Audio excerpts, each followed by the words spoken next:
Vögel fliegen aus in ein anderes Haus.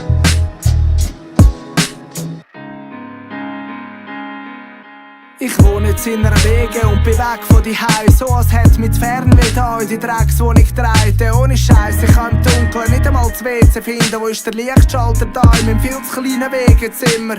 Es hat einmal einen Tischschrank, ein Gestell und einen Stuhl drin und ein 90er-Bett. Das heisst, ich kann keine nächtlichen Besucherinnen.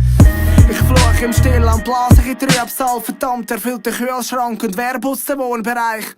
Und auch die Waschmaschine läuft nicht von allein. Es ist so eine Seiche, ich hab keinen Kleiderschrank. Einfach, Mann, will ich keinen neuen. Nein, verdammt, jetzt müssen wir da keine Parade machen. Es ist ein Hurenpuff mit Plastiksäck und Bananenschachteln. Ja, glaub's, Mann, es ist grausam, der Saustall. Aber scheissegal, ich und meine Mitbewohner sind ein Traumpaar. Und trotz allem ist es cool, im Haus von Kumpels hinzulegen.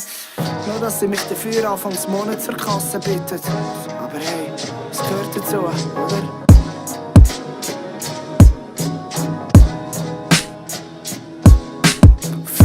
Vögel fliegen aus in ein anderes Haus.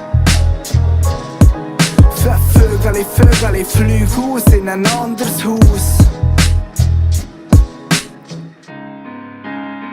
Hab mich halt noch nicht so richtig eingelebt. Sogar mein Mic klingt anders, wenn ich rein rap. Kerben Scheissdreck, obwohl ich bin ja nicht wirklich weit weg.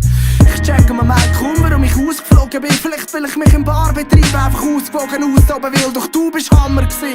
Elternhaus, Gerbe 38. Du wirst trotz allem für immer mein geschätzter Partner sein. Bei uns hat alles gestummen, wie bei einem Pärchen die Alchemie. Und ich hoffe, du verstehst, dass ich jetzt meinen eigenen Pfad beschreite.